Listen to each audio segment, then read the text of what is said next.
Why to Move to a Startup Hub, October 2007. After the last talk I gave, one of the organizers got up on the stage to deliver an impromptu rebuttal.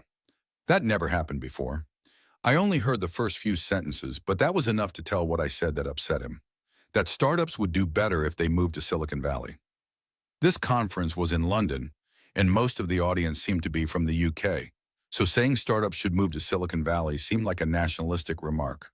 An obnoxious American telling them that if they wanted to do things right, they should all just move to America. Actually, I'm less American than I seem. I didn't say so, but I'm British by birth. And just as Jews are ex officio allowed to tell Jewish jokes, I don't feel like I have to bother being diplomatic with a British audience. The idea that startups would do better to move to Silicon Valley is not even a nationalistic one. It's the same thing I say to startups in the US. Y Combinator alternates between coasts every 6 months. Every other funding cycle is in Boston, and even though Boston is the second biggest startup hub in the US and the world, we tell the startups from those cycles that their best bet is to move to Silicon Valley. If that's true of Boston, it's even more true of every other city. This is about cities, not countries. And I think I can prove I'm right. You can easily reduce the opposing argument to what most people would agree was absurdum. Few would be willing to claim that it doesn't matter at all where a startup is, that a startup operating out of a small agricultural town wouldn't benefit from moving to a startup hub. Most people could see how it might be helpful to be in a place where there was infrastructure for startups, accumulated knowledge about how to make them work, and other people trying to do it. And yet, whatever argument you use to prove that startups don't need to move from London to Silicon Valley could equally well be used to prove startups don't need to move from smaller towns to London. The difference between cities is a matter of degree. And if, as nearly everyone who knows agrees, startups are better off in Silicon Valley than Boston, then they're better off in Silicon Valley than everywhere else too.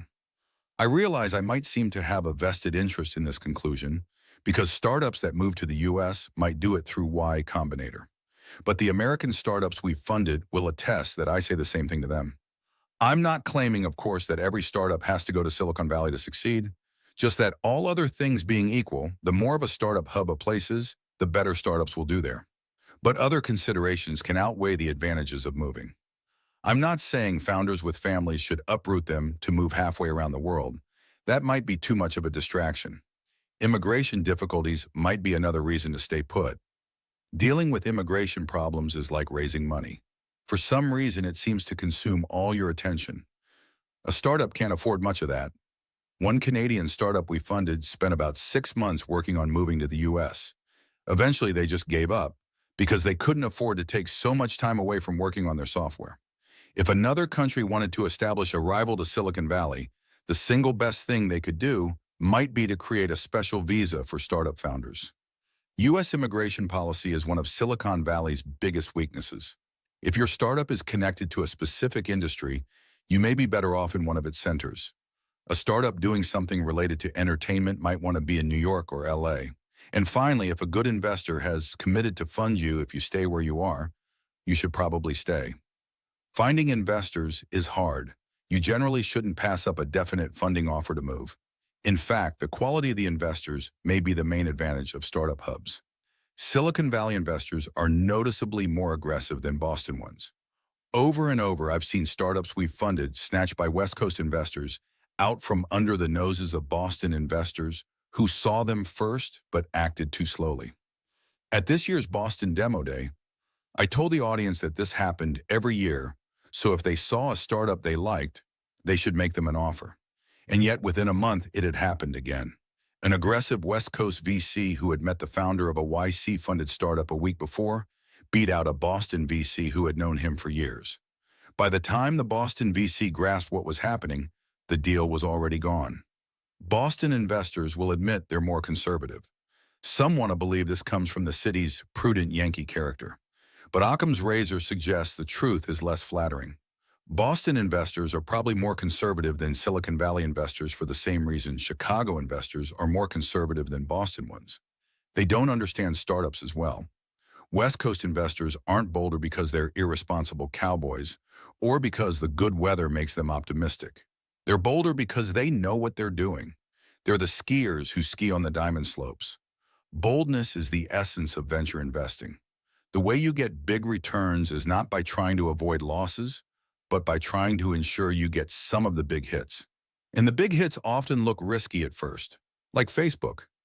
Facebook was started in Boston. Boston VCs had the first shot at them, but they said no, so Facebook moved to Silicon Valley and raised money there. The partner who turned them down now says that may turn out to have been a mistake. Empirically, boldness wins. If the aggressive ways of West Coast investors are going to come back to bite them, it has been a long time coming. Silicon Valley has been pulling ahead of Boston since the 1970s. If there was going to be a comeuppance for the West Coast investors, the bursting of the bubble would have been it. But since then, the West Coast has just pulled further ahead. West Coast investors are confident enough of their judgment to act boldly. East Coast investors, not so much. But anyone who thinks East Coast investors act that way out of prudence should see the frantic reactions of an East Coast VC in the process of losing a deal to a West Coast one. In addition to the concentration that comes from specialization, startup hubs are also markets, and markets are usually centralized. Even now, when traders could be anywhere, they cluster in a few cities. It's hard to say exactly what it is about face-to-face contact that makes deals happen, but whatever it is, it hasn't yet been duplicated by technology.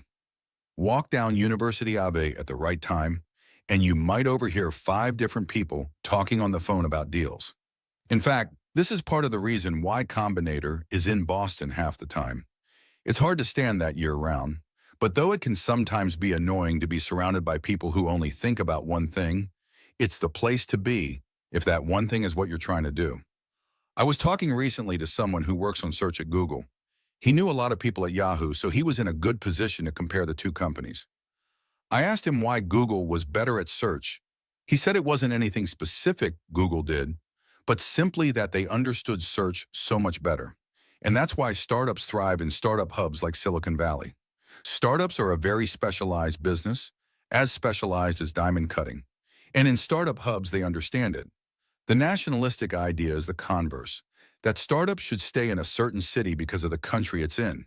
If you really have a one-world viewpoint, deciding to move from London to Silicon Valley is no different from deciding to move from Chicago to Silicon Valley. An investor who merely seems like he will fund you, however, you can ignore. Seeming like they will fund you one day is the way investors say no.